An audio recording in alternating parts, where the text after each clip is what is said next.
আয়াতে বলা হচ্ছে বিবাক্কা, এটা বাক্কা শহর, কাবা শহর, মক্কাতুল মুআজ্জামা, ওয়া হাযাল বালাদিল আমিন, যেই জমিনের কসম আল্লাহ পাক নিজে করেছেন, সেই জমিন হচ্ছে আমার নবীর নিজ গ্রাম। তবে নবী ওই গ্রামে এসেছেন কোথা থেকে? মিনাল্লাহ, আল্লাহ থেকে। যিনি আল্লাহ থেকে এসেছেন তিনি আবার এই রজবের চাঁদে আল্লাহর হুকুমে আল্লাহর কাছে গিয়েছেন।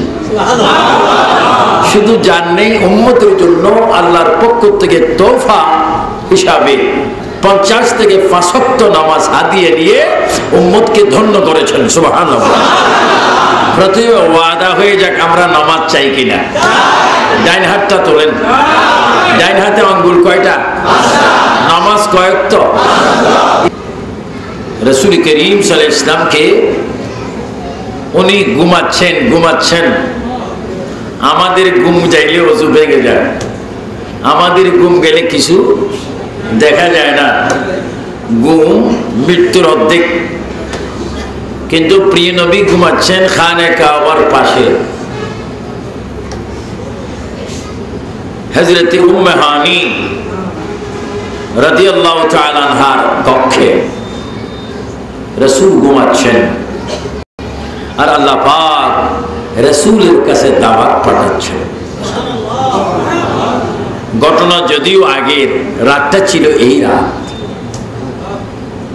এজন্য আজকে যারা এই রাত পেয়েছেন, আপনাদের অনেকের মা নেই, বাবা নেই, হয়তো দাদা দাদি, নানা নানি, শ্বশুর শাশুড়ি, আপন বড় ভাই, ছোট ভাই, বোন, চাচি, খালা, ফুফু, বুড়ামা, ডরমা, বড় মা, খুল্লা বা ছোট বাবা যাদের নেই, বিশেষ করে মা নাই, বাবা নাই, আল্লাহর রাস্তে মেরাজকে সম্মান করে আজকে নফল ইবাদত করে, জিকির করে, দুরূদ শরীফ পড়ে একটু কবরের পশ্চিম পাড়ে গিয়ে যদি দাঁড়াইবার একটু সুযোগ হয়, কবরের পশ্চিম পাড়ে গিয়ে দাঁড়িয়ে একটু জিয়ারত করে দোয়া করবেন, নবীর উসিলা ধরে ইনশাআল্লাহ মা বাবার কবরটা আল্লাহ জান্নাত বানাবেন। আপনারা কি জিয়ারতের বিপক্ষে না পক্ষে? আমরা কি জিয়ারত চাই না? আজকে জিয়ারত করবেন। খুব মকবুলি রাত, মেরাজের রাত। এটা এমন এক নবীর মেরাজ, যে নবী না হলে কোন নবী হতো না। বোমাবাজি চাই না, আমরা নামাজ চাই, রাসূলের গোলাম হতে চাই, আল্লাহর খাঁটি বান্দা হতে চাই, মা বাবার সৎ পুত্র হতে চাই, ঈমান নিয়ে রাসূল দেখে দেখে কবরে যেতে চাই। ঠিক কিনা? আরো যেমন ঠিক কিনা? নামাজ পড়বা আমার ছাত্র বাবারা, তোমরা যারা 25, 26, 30 বছরের ছেলে, তোমরা আমার সন্তানের মধ্যে। তোমরা মনে করো না হুজুরকে জোয়ান দেখা যায়, তোমাদের তো আমি দাদা ও নানা। আমি একদিকে দাদা আল্লাহ আমাকে করেছেন, অন্যদিকে নানাও করেছেন। এজন্য তোমাদের কাছে আমি অনুরোধ করব, যারা নাতি সমতুল্য, ছেলে সমতুল্য, তোমাদের পায়ে ধরে মেরাজের নবীর রাত্রে বলবো 5 ওয়াক্ত নামাজ পড়বে, মা বাবাকে মানবে, কোরআন শরীফ পড়বে, জিকির করবে, গভীর রজনীতে আল্লাহর কাছে কেঁদে কেঁদে সাহায্য চাইবে, নবীকে উসিলা করবে, ওলি আল্লাহদেরকে উসিলা করবে, কোরআন হাদিসকে উসিলা করে আল্লাহর কাছে কাঁদো, আল্লাহ তোমার ফরিয়াদ কবুল করবে। জোরে বলুন সুবহানাল্লাহ। দিলের মকসুদ পূরণ করার মালিককে আল্লাহ। বান্দা কাঁদবে কার কাছে? আজকে আমরা মুনাজাতে কাঁদতে চাই কি চাই না? প্রিয় নবী মেরাজুন নবী সাল্লাল্লাহু আলাইহি ওয়াসাল্লাম মাহফিল, মক্কার জমিন থেকে রাসূলের মেরাজ শুরু হবে।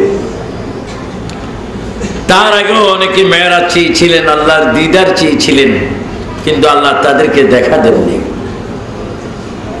আমি ফিলিস্তিনে যখন গিয়েছিলাম বাইতুল মুকাদ্দাস যাওয়ার পথে, আল্লাহ কোরআনে বলেন আসরা বিআবদিহি লাইলাম মিনাল মসজিদিল হারাম মক্কা শরীফ ইলাল মসজিদিল আকসা।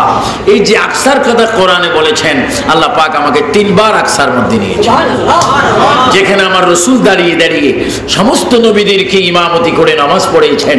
সেই জায়গায় আল্লাহ পাক আমাকে কয়েকবার নফল নামাজ পড়ার সুযোগ দিয়েছেন। সেই জায়গায় গেলে আল্লাহু আকবার, সেই দৃশ্য, সেই অবস্থা, সেই রকম কি দিয়ে আল্লাহর নেয়ামত, এটা বলার মতো নয়। আমার প্রিয় নবী মুহাম্মদ রাসূলুল্লাহ সাল্লাল্লাহু আলাইহি ওয়াসাল্লাম সেই আকসায় সমস্ত নবীদেরকে নামাজ পড়িয়েছেন। আকসাতে যাওয়ার 35 কিলো পূর্বে বিশাল একটা কবরস্থান রয়েছে। ওই কবরস্থান প্রায় 13 মাইল বাই 13 মাইল বিশাল কবরস্থান। সেই কবরস্থানের দক্ষিণ পাশে একটু উঁচু জায়গার মধ্যে শুয়ে আছেন হযরতে মূসা কালিমুল্লাহ। চিৎকার দিয়ে বলুন সুবহানাল্লাহ। নাম কি? যিনি সকলের প্রাণ যিনি নেন, যার নাম আজরাইল ইসলাম, যিনি আজরাইল ইসলামকে থাপ্পড় দিতে দ্বিধাবোধ করেন। সকলের প্রাণ নিয়ে যান, যিনি প্রাণ নেন তার নাম কি? আর আজরাইলকে মূসা ইসলাম কি করেছেন? এখন দেখেন তার ক্ষমতা কত, কত মজবুতময় ক্ষমতা। হযরতে মূসা কালিমুল্লাহ তিনি বড় একজন নবী ছিলেন, জলিল কদর নবী ছিলেন।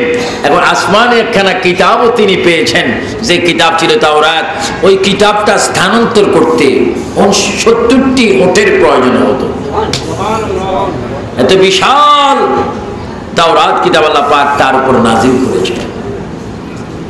হযরতে মূসা কালিমুল্লাহ আলাইহিস সালাম তিনি আল্লাহকে দেখার জন্য প্রার্থনা করেছেন। আমার সুন্নি ভাইয়েরা, শীতলপুর সীতাকুণ্ডের ভাইয়েরা, বিভিন্ন এলাকা থেকে আগত ভাইয়েরা, মূসা কালিমুল্লাহ জলিল কদর পয়গম্বর আল্লাহকে দেখার জন্য প্রার্থনা করেছেন। অথচ তিনি প্রার্থনা করেই গিয়েছেন, কিন্তু আল্লাহ দেখা তার পক্ষে সম্ভব হয়নি। কেন? আল্লাহকে দেখার মতো যে চোখ পাওয়ার, সেই পাওয়ার আল্লাহ পাক মূসা কালিমুল্লাহর চোখে দান করেনি। জোরে বলুন সুবহানাল্লাহ। মূসা কালিমুল্লাহ তার ভাষায়, কোরআনের ভাষায়, আরবি, তিনি তার ভাষায় আল্লাহকে ডাক দিলেন এই বলে, রব্বি আরিনি, হে প্রভু আমি কালিমুল্লাহ আপনাকে দেখতে চাই। চিৎকার দিয়ে বলুন সুবহানাল্লাহ। কালিমুল্লাহ আল্লাহকে দেখতে চায়, মূসা নবী আল্লাহকে দেখতে চায়। আল্লাহ তো দেখা তো দেন নেই, সঙ্গে সঙ্গে উত্তর দিয়ে বললেন লান তারানি, তুমি আমাকে দেখবা না, অথবা তুমি আমাকে দেখার সেই চক্ষু তোমার মধ্যে নেই, অথবা তোমাকে আমি দেখা দেব না, কারণ সেই দেখা দেওয়ার সুযোগ এখনো পাইনি। জোরে বলুন না সুবহানাল্লাহ। তো মূসা কালিমুল্লাহর ইবাদত কোনো কম ছিল? তিনি কি ছিলেন? নবী ছিলেন, যার সম্মানে আল্লাহ পাক নীল নদীর উপরে ব্রিজ করে দিয়েছেন, রডবিহীন, সিমেন্টবিহীন, বালুবিহীন।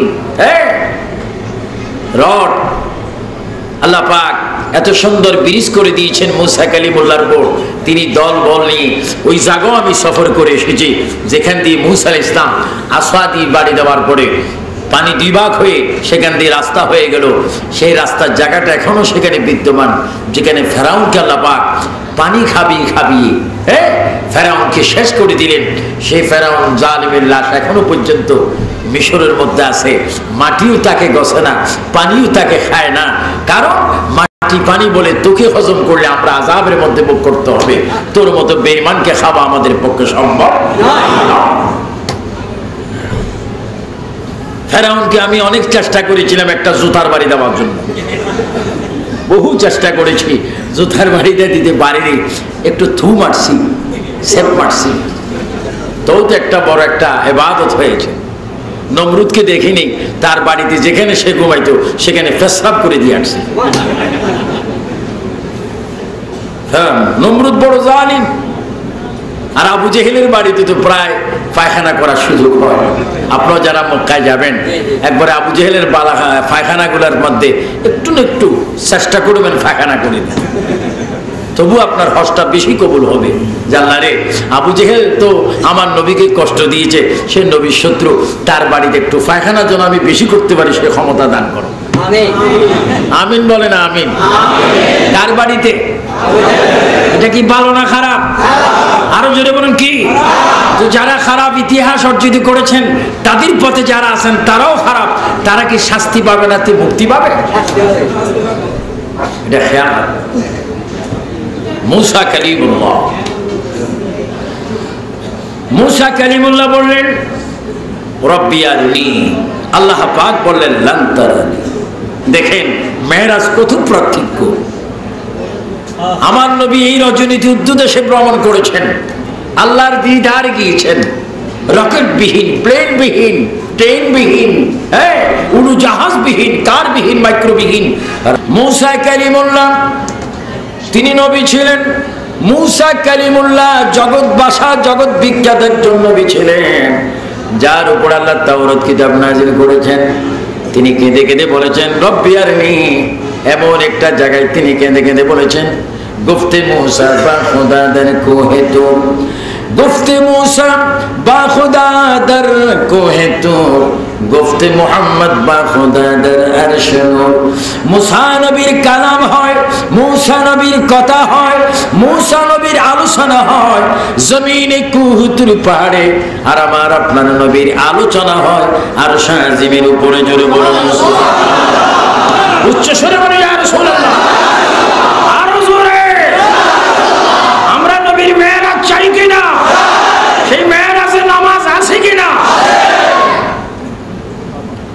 কবি বলেন গুফতে মুসা বা খুদা দর কোহে তুর, গুফতে মুহাম্মদ বা খুদা দর আরশ নূর।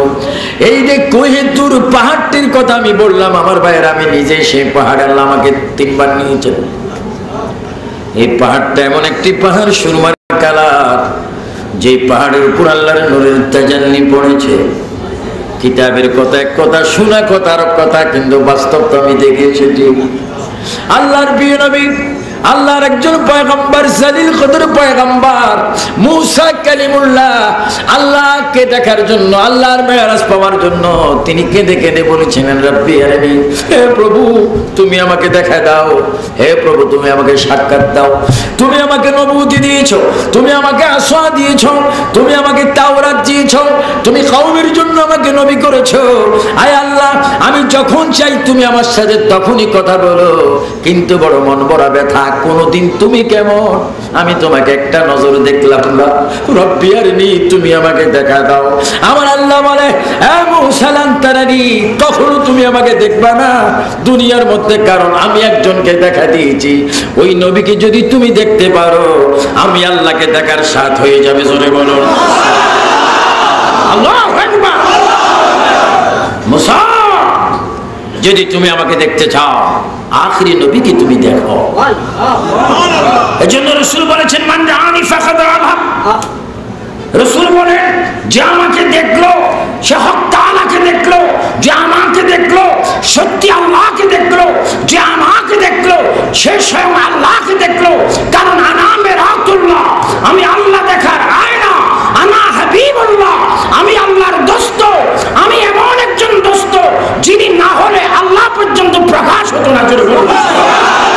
মুসা কালিমুল্লাহ একবার নয়, দুইবার নয়, 1000 বার নয়, 100 বার নয়, 1,00,000 বার নয়, তার হায়াতে একাধিকবার তিনি রব্বি আরনি বলেছেন। রব্বুল আলামিন বলেন মুসারে এতবার তুমি বলছো, একটা সন্তান যদি মাকে বলে মা আমাকে 5টা টাকা দাও, মা বলবে নাই, আবার বলবে 5টা টাকা দাও নাই, মা মা মা মা মা মা যখন বলে মায়ের কলিজার সেই বুড়ুর মধ্যে একটু টনটন করে ওঠে। জাদুর আর নিষেধ করতে পারলাম না, বাবা নে 5 টাকা নে, আইসক্রিম কিনে খা, চকলেট খা। আল্লাহ বলে বান্দারে ও মুসা কালিমুল্লাহ যতবার বলেছো রব্বি আরনি, ততবার বলেছি লান তারানি, তারপরও তুমি রব্বি আরনি ছাড়ো না। মুসারে একটা শর্ত আমি তোমাকে দিয়ে দিচ্ছি, ওই শর্ত যদি পূরণ করো আমি আল্লাহকে দেখা তোমার পক্ষে সম্ভব হবে। রব্বুল আলামিন তুমি আমাকে কি শর্ত দিচ্ছ? এই মুসা কালিমুল্লাহ তুমি কুহুতুর পাহাড়ে আসবে, আসার পরে আমি 70,000 নূরের পর্দা থেকে জাররা পরিমাণ নূর আমি কুহুতুর পাহাড়ে নিক্ষেপ করব। ওই নূরের তাজাল্লি যদি তুমি সহ্য করতে পারো আমাকে দেখা তোমার সম্ভব হবে। জোরে বলো আল্লাহু আকবার। 70,000 নূরের পর্দা থেকে জাররা পরিমাণ নূর। শীতলপুর, সীতাকুণ্ড নদী, সাগর এলাকা অনেকে ঘর আছে, বেড়ার ঘর আছে না? সোদের দিকে কি বেড়া?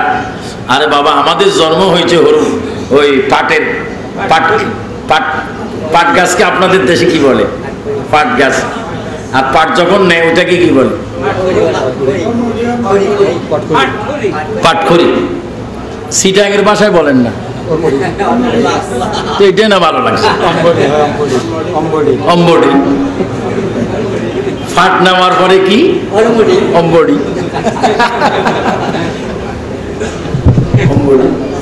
এগুলো বুঝাইতে হবে। এই অম্বডির বেড়া ছিল আমার জন্মের ঘর। আহা, আমার রসুল ছিলেন হীরা মুক্তার মালিক। আর রসুল যে ঘরে এসেছেন সেই ঘরের বিছানা ছিল পাথর, খেজুর পাতা। আমার ভাইয়েরা, ওই যে বেড়ার ঘর, পূর্ব দিকে যখন সূর্য উঠে, কোন দিকে? পূর্ব দিকে যখন সকালবেলায় কি উঠে, তখন ওই বেড়ার ঘরের ছিদ্র দিয়ে চিকন চিকন কি হয়, কিছু আলো ঢুকে। আলোর ভিতরে আবার কিছু পিপিলিকার ফায়ের মতো ফিল করে, ঠিক কিনা? ওই ফিলকে যদি 70 ভাগ করে একটাকে 70 ভাগ করে 69 ভাগ বাদ দিলে এক ভাগের নাম জাররা। সুবহানাল্লাহ। আর একটু জোরে বলেন না। আল্লাহ বলে, মুসা জাররা পরিমাণ, ওই জাররা পরিমাণ নূর আমি কুয়েতুর পাহাড়ে নিক্ষেপ করব। সেটা যদি তুমি সহ্য করতে পারো তাহলে আমি আল্লাহকে দেখা সম্ভব হবে। জোরে বলুন সুবহানাল্লাহ। এই মসজিদের ভিতরে মেরাজ আছে কিনা? মেরাজের নাম কি? আর যে মেরাজের নাম কি? বলেন আসসালাতু। আমি বলার পরে বলবেন আসসালাতু মেরাজুল মুমিনিন। নামাজ ইমানদারের জন্য কি? আমিন। এই মসজিদে যারা টাইলস দিয়েছেন, ফ্লোরে দিয়েছেন, কালোটা দিয়েছেন, যে যা দিয়েছেন, 1 টাকা দিয়েছেন আর একটা দিয়েছেন, এই মসজিদ বিরাট একটা তামসা করবে হাসরের ময়দানে। আল্লাহ বলবে, তুমি বেহেশতে যাও। কোথায় যাও? বেহেশতে যাও। মসজিদ ডুলাডুলি করবে। আমরা যেরকম মাথায় বলি না, এমনি বলি হ্যাঁ, তো মসজিদ লড়ে লড়ে দেখাবে যে আল্লাহ, আমি তো তোমার ঘর বাইতুল্লাহর ইউনিট, আমি বেহেশতে যাব না। কেন? আমাকে যারা আমার ভিতরে সজদা দিয়েছে এবং আমার হওয়ার জন্য যারা একটি ফসল দিয়েছে, এদেরকে আগে আমার ভিতরে দাও। এদেরকে অনেককে পরে দিব, আগে দিব, একটু দেরি আছে, এখন দাও। কি?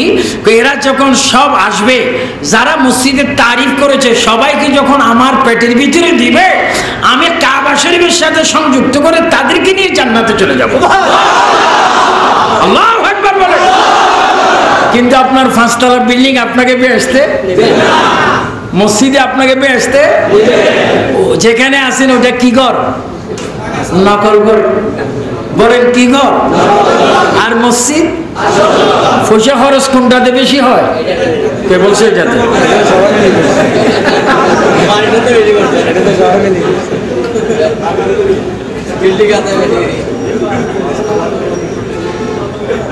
এজন্য এক একজন নিয়ত করেন, আল্লাহরে আমার ঘরে যদি আমি 10 লাখ করে থাকি, 10 ভাগের 1 ভাগ 1 লাখ মসজিদে দিব।